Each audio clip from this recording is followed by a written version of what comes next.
चला, या कपाटासाठी ना मला एवढ्या कमेंट्स यायच्या की तू हे कसं ऑर्गनाईज केलंय दाखव. आता तुम्ही इथे बघून सांगा, मला माहित नाही हे किती दिसतंय. तर हे असं ऑर्गनायझेशन सध्या आहे, कारण की हे कपाट ना सकाळी पिया सगळ्यात आधी तर hi everyone, welcome back to my channel. I hope तुम्ही सगळे खूप छान मस्त आणि आनंदी असणार. तर हे कपाट ना जेव्हा आणलं ना, पियाचे कपडे खूप छान, हे असे बॉक्स आहेत माझ्याकडे, असे बॉक्स आहेत. याच्यामध्ये छान असे मस्त टी शर्ट, डेली यूजचे टी शर्ट, कुठे बाहेर जाण्यासाठी तसे डेली वेअरचे पॅन्ट, शॉर्ट सगळं सॉर्टेड करून ठेवलं होतं. पण हे जे कार्टून आहे, जे कॅमेराच्या त्या साईडला आहे, सगळं सकाळी एखादी पॅन्ट पाहिजे असेल ना, असं सगळं उथलपुथल करून अशी होळून काढायची आणि हे असं सगळी अवस्था करून ठेवली. त्याच्यानंतर पण मी 1-2 वेळा मस्त ऑर्गनाईज केलं, पण ते काय ऑर्गनाईज राहत नाहीये. म्हटलं तुमच्यासोबत कधी मी शेअर करेल ऑर्गनाईज करून, त्यापेक्षा म्हटलं चला जसं आहे तसं तुमच्यासोबत शेअर करते. हा, तर मी आता घ्यायला आली पियासाठी कपडे. ऍक्च्युली आम्हाला बाहेर जायचंय, कुठे जायचंय मी तुम्हाला सांगेल नंतर. पण म्हणजे बऱ्याच महिन्यापासून आमचा प्लॅन चालू होता जायचा, पण ते काही जमत नव्हतं. पण आता म्हटलं जाऊयात मस्त. हा बोला मॅडम, काय घालता? हुडी. हुडा. हुडी ही व्हाईट वाली घालायची? हीच आहे ना मग. ही घालते. नको ती नको. ही घाल ना.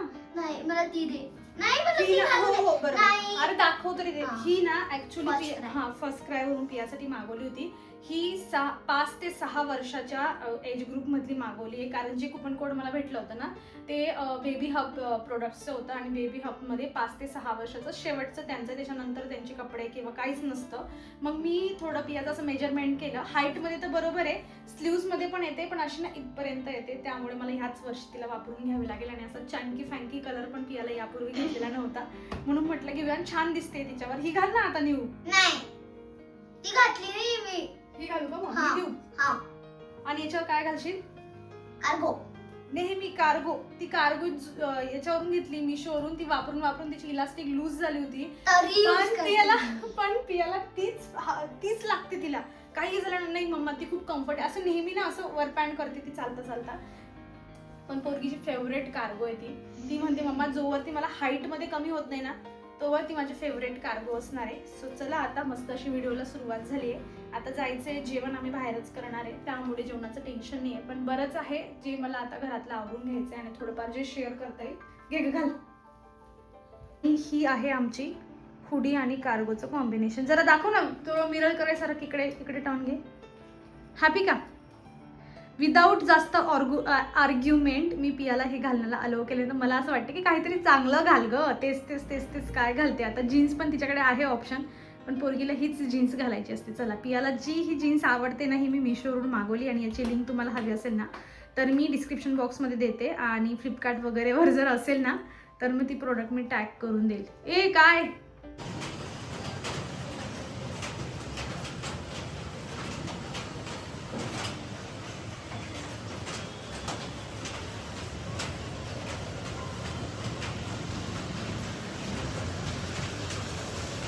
घर वगैरे माझं झाडून झालं आहे. ॲक्च्युली पुसायची गरज आहे, पण गेल्या 4 दिवसापासून ना आमच्याकडे सेम असं म्हणजे ऊन दिसलंच नाही आहे. आणि त्यातल्या त्यात ना असं एकदम बारीक बारीक पाऊस चालू आहे आमच्याकडे. त्याला झिमझिम पाऊस पडतोय असं म्हणतात.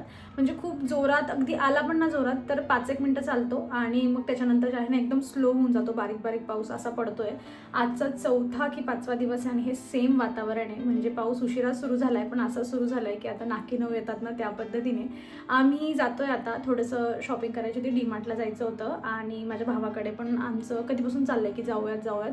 म्हटलं चला मग आता, कारण डीमार्टच्या तिकडून जरा जवळ आहे, सो सगळ्या गोष्टी एका लाईनमधून आहेत. तर म्हटलं त्यांच्याकडे जाऊन येऊया, थोडी भेट पण होऊन जाईल, कारण त्याचं पण ऑफिस असतं आणि वीकडेजला त्याला 1 दिवस सुट्टी असते फक्त हाफ डेची, त्यामुळे मग त्याचं इथे येणं होतच नाही. आणि वहिनी पण एकटी कशी येईल म्हणून ती पण काही येत नाही. सो असं आहे. आता आम्हाला म्हटलं चला सुट्टीचा दिवस आहे तर भेट पण होऊन जाईल. पण ह्या सगळ्यांच्या आधी ना मला माझा मूर्खपणा तुमच्यासोबत शेअर करायचा आहे. म्हणजे इतकी मूर्ख बाई ना तुम्ही आजपर्यंत पाहिलेली नसेल, कारण मी जेव्हा तुम्हाला सांगेल ना, तुम्ही पण मला म्हणणार कमेंट करून की काय ग तू जायला हवं होतं, करायला हवं होतं. ॲक्च्युली गोष्ट अशी झाली की एक ना हे शो सुरू झालेला आहे सोनी टी व्हीवर, तुम्ही हो ना घर की सुपरस्टार. तर मला ना म्हणजे गेल्या महिन्याच्या आधी की आम्ही बघा नाशिकला गेलो होतो ना, तेव्हा मला एक कॉल आला होता आणि ते म्हणणं होतं की तुमचं ना तुमची प्रोफाईल आम्हाला आवडली आहे, जसं काही तुम्ही काम करताय किंवा तुमचं बोलणं आहे, तुमचे थॉट्स आहेत हे आम्हाला आवडले. सो मी तुम्हाला याच्यासाठी कॉल केला आहे की आम्ही एक शो आता येणार आहे टी व्हीवर, त्याच्यासाठी आम्ही तुम्हाला सिलेक्ट करतोय, पण तुम्हाला आधी ऑडिशन द्यावं लागेल. त्यांनी शोचं नाव सांगितलं. ती बाई बोलत होती ना, मी तोवर लगेच सर्च करते की पण त्या शोचं एवढं जास्त काहीच नव्हतं. आणि त्या शोचा होस्ट कोण आहे माहिती आहे का? टेबल नंबर 21मध्ये जो हिरो आहे ना, त्याचं नाव मला आता लक्षात नाही, पण तो त्याच्यामध्ये होस्ट होता. सो मला असं झालं की काही एवढ्या पोस्ट पण नाही आहे, काही नाही आहे, पण मला वाटलं होतं की जायचं का, पण ती म्हणली ऑडिशन आहे. मग मी कन्फ्यूज होती की अरे ऑडिशन आहे, ही रिजेक्ट करेल. आणि ऑडिशन होतं मुंबईला. सो तिने ज्या वीकमध्ये ती मला सांगत होती ना यायला, तर त्या वीकमध्येच आम्हाला इथे जायचं होतं, नाशिकला जायचं होतं. आम्ही घरभरणीला गेलो होतो. आणि मग तेव्हा मला असं झालं की माझ्या सासरच्यांकडची थोडीशी घरभरणीची होती आणि आपण ती सोडून जर आपण इथे गेलो असतो, कोणी आपल्याला समजून घेत नाही आणि तिथे जाणं पण आम्हाला मस्ट होतं. मग मी तिला म्हटले की मला नाही जमणार ह्या विकेंडमध्ये जेव्हा तू सांगते. ती मला एवढं सांगत होती की तुमच्या आवडीप्रमाणे मी स्लॉट तुम्हाला बुक करून देईल, तुम्ही फक्त या, 1-1.5 तासाचं काम असतं, ते झालं की तुम्ही फ्री होऊन जाणार. पण तेव्हा नाशिकला जायचं होतं म्हणून मी काही गेली नाही. एवढं मनावर पण घेतलं नाही की म्हटलं असं कसं ना, फेक पण असू शकतं. आपल्याला वाटतं की यार मी नॉर्मल तर आहे, 70,000 माझे फक्त सबस्क्रायबर आहेत आणि तेव्हा 35,000 माझे फॉलोअर्स होते आणि कोण मला बोलवेल ना असं म्हणून. पण तो जो स्वतःचा कमी कॉन्फिडन्स असतो ना, तो आपला तेव्हा माइंडमध्ये येतो. आणि म्हटलं जाऊ दे. मग मी ते सोडलं कारण मला जायचं पण होतं.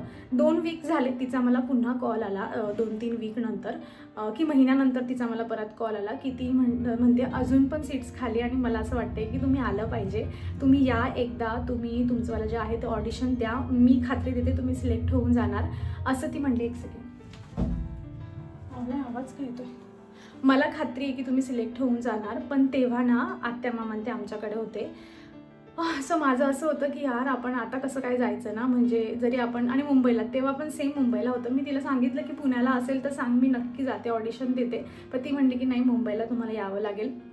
आणि मला असं होतं की आमचं तेव्हाच ना पंढरपूर जाण्याचा प्लॅन पण चालू होता. मग म्हणजे तो प्लॅन कॅन्सल करून मी ऑडिशनला जाणार आहे. ते पण डिपेंड की मी सिलेक्ट होते की नाही, किंवा मात्यान ते काय म्हणतील किंवा काय असेल. आपण नंतर नेक्स्ट वीकला प्लॅन करायचा का, हे आपण कसं सांगू त्यांना की आपण नेक्स्ट वीकला पंढरपूरला जाऊ. मी पण पाहिलेलं नव्हतं, आत्यांनी पंढरपूर पाहिलं नव्हतं. सो ते एक्सायटेड होते की चला जाऊयात.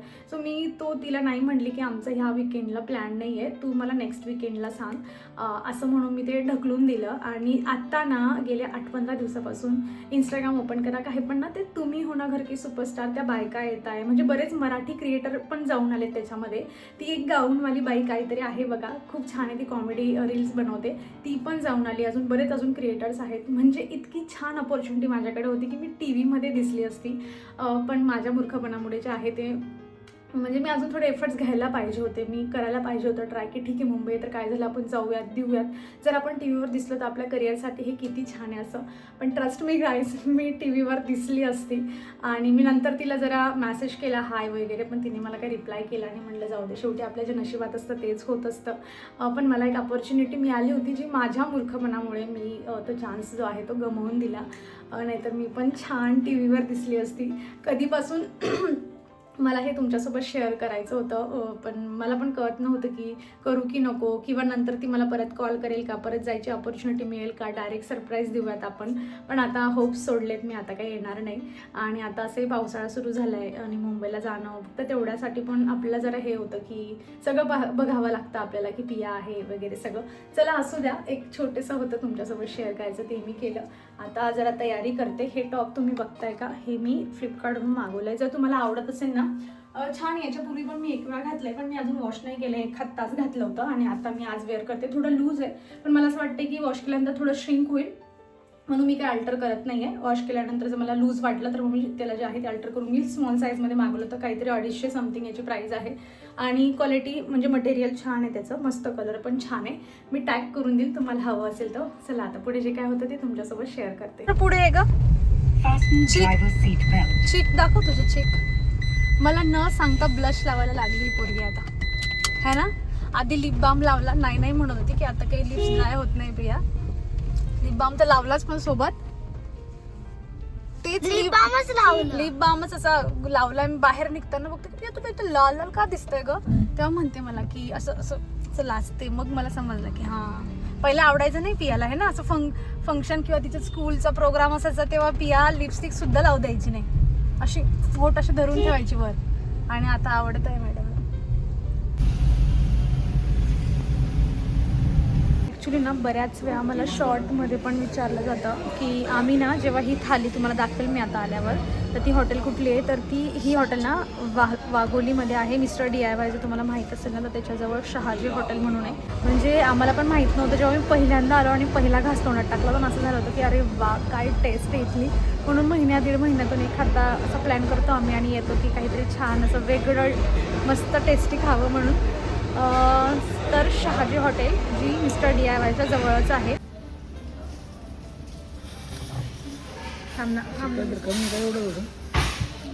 एवढंच होतं ना. तुला काय देऊ? राईस काढून घालतो. आज मी 2 कुठलं ही केली?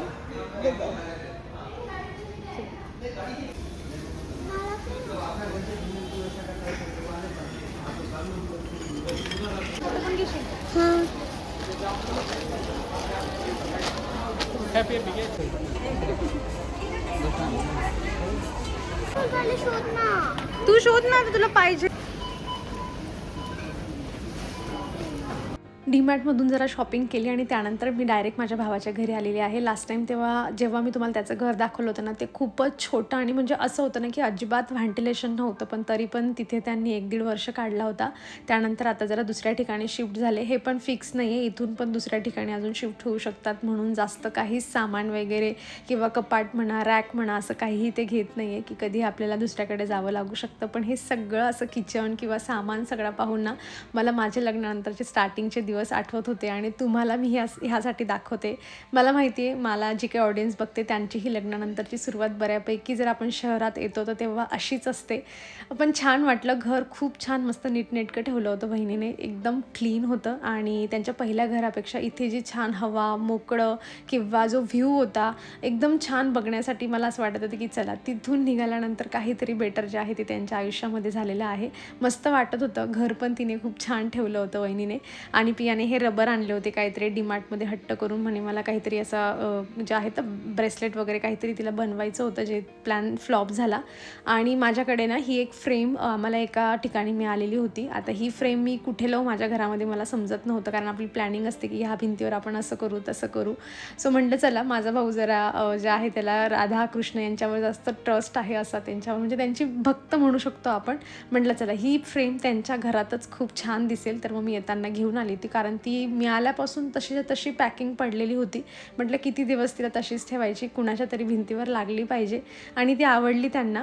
आणि हे जे रॅक आहे ना ॲक्च्युली हे शू रॅक म्हणून यूज करू शकतात तुम्ही किंवा मग कपडे ठेवण्यासाठी. मी याला शू रॅक म्हणून पण यूज केलं आहे, कपडे ठेवण्यासाठी पण यूज केलं आहे. पिया झाली होती ना तेव्हा मी याला घेतलं होतं. 7 की 8 शेल्फचं असं हे काहीतरी आहे. त्याला कापड पण मिळतात त्याच्यासोबत, असे खालून वरून लावण्यासाठी पण ते कापड यूज करून पूर्ण फाटले होते आणि मी ते फेकलेसुद्धा. मुंबईला होती तेव्हा पण मी याला खूप यूज केलं आहे. आता गेल्या 2 वर्षापासून मी त्याला काढून ठेवून दिलं होतं. म्हटलं चला भावाकडे घेऊन जाते, ॲटलिस्ट त्याला छोटे छोटे कपडे ठेवायला काहीतरी जे आहे ते कामात येऊन जाईल, किंवा किचनमध्ये छोटं मोठं काही ठेवायचं असेल तर ठेवू शकतो. तसं ते खूप आता स्ट्रॉंग राहिलं नाही पहिल्यासारखं, पण ठीक आहे तरी चांगलं आहे. त्यांचं थोडे दिवस जे आहे ते काम भागेल, कारण ते अजून कपाट वगैरे घेण्याचा त्यांचा काहीच प्लॅन नाही आहे. मला माहीत नाही हे आता मिळतं आहे की नाही, पण खूप छान आहे. त्याचे ते कापड लावल्यावर ना पिंक कलरचं खूप छान दिसतं ते. मला जर मिळालं ना तर मी प्रोडक्ट टॅग करून देईल तुम्हाला. याचं शू रॅक म्हणून किंवा छोटे मोठे लहान मुलाचे कपडे वगैरे ठेवण्यासाठी जरी घ्यायचं असेल ना तरी तुम्ही घेऊ शकतात. पियाने लगेच जागा पण डिसाईड करून घेतली की कुठे ठेवायचं आहे असं. जरा 1.5 तास बसलो आम्ही तिकडे आणि त्यानंतर लगेच जे आहे ते आम्ही आमच्या घराकडे निघालो. येताच किती भूक लागली आम्हाला, चॉकलेट लगेच ना, म्हणजे ते डीमार्टमध्ये घेतल्यापासून होतं तिचं खाऊ का. हॅपी का आता? आम्ही ना सकाळच्या किती वाजेपासून घराच्या बाहेर आहे, तरी पण आम्ही 11, 11:15 पासून घराच्या बाहेर आहे. तेव्हापासून ना 4 ते 5 वेळा मेसेज येऊन गेला आहे की पुढच्या 3 ते 4 तासामध्ये मुसळधार पाऊस होणार आहे. पाऊस जसं चालू आहे असं बारीक बारीक झिमझिम, तुम्हाला जसं मी दाखवलं होतं बाल्कनीमधून तसाच पाऊस सुरू आहे. आणि आता ना मला जरा वेगळा मेसेज आला. मेसेज आहे की पुणे जिल्ह्यामध्ये पुढील 3 तासात काही ठिकाणी विजांच्या कडकडासह वादळ आणि मध्यम ते जोरदार पाऊस 40-50 काहीतरी किमी प्रति तास असा काहीतरी पाऊस होणार आहे. आणि एक्झॅक्टली हा मेसेज मला पॉपअप झाला आणि बाहेर डायरेक्ट ऊन पडलंय. तुम्ही बघू शकता, तुम्हाला इथून दिसेल आम्ही पेट्रोल पंपावर थांबलोय. म्हणजे केव्हापासून ना असं सकाळपासून वातावरण असं आहे की जसं की म्हणजे सकाळचं वातावरण असतं किंवा सायंकाळ जेव्हा होते तेव्हा कसं एकदम अंधार असतं तसं होतं वातावरण. आणि बरोबर हा मेसेज आला आणि बाहेर डायरेक्ट ऊन पडलंय. म्हणजे असं ऊन ना मागच्या 3-4 दिवसापासून कोणी बघितलेलं नाही पुण्याच्या लोकांनी. आणि आता हे ऊन पडलंय. म्हणजे ह्या मेसेजचा काय अर्थ होतो तेच कळत नाही. म्हणजे बऱ्याच वेळा जेव्हा असे मेसेजेस येतात ना सगळ्याकडे जे सर्क्युलेट होतात ना तेव्हाच बरोबर पाऊस पडत नाही. तुम्ही पण जर हे रिलेट केलं असेल ना असं तर मला नक्की कमेंटमधून सांगा. चला आता आम्ही इकडे आमचं जरा गाडीचं हवा वगैरे भरायची होती म्हणून थांबलो होतो. आता आम्ही विचार करतोय की इथे जाऊयात, आपलं काय म्हणतात स्टार बाजारला जायचं आहे. फ्रूट्स वगैरे घरातले सगळे संपले आणि आमच्यासाठी एक म्हणजे फटक्यात जाऊन फ्रूट्स घेऊन बाहेर येण्याचं कुठं ठिकाण असेल तर असं वाटतं की स्टार बाजारला जाऊयात आणि तिथून घेऊन येऊयात. कारण सगळे वेगवेगळ्या प्रकारचे जे आहेत ते फ्रूट्स सगळे मिळून जातात. पण आता आम्ही 4 व्हीलरने आलो आहे. हळू ना हां, तर ते म्हणजे असं वाटतं की आता जावं. पण आम्ही गाडी आणली मोठी तर पार्किंगला प्रॉब्लेम असतो, नाही तर मग आम्ही 2 व्हीलरने नेहमी येत असतो. पिया पण मला एक्सायटेड होऊन बाहेर बोलवते की मम्मा ये बाहेर. असं तिचे तेच म्हणणं आहे की छान मस्त जरा ऊन पडलंय ना. आता तरी किती वाजले? 5 वाजले आता. म्हणून ती मला बोलवते की मम्मा चल बाहेर, मस्त ऊन पडलंय असं. सो चला आता हे असा छोटासा अपडेट होता. बघते मी पुढे तुमच्यासोबत काही शेअर करता आला तर करते, नाही तर आजचा व्हिडिओ इथेच संपेल. जर संपवला तर लाईक करा, शेअर करा, सबस्क्राईब करा, हाईप करा. आपण भेटूयात पुढच्या अशाच इंटरेस्टिंग व्हिडिओमध्ये. तर तुम्ही स्वतःची काळजी घ्या. Take care.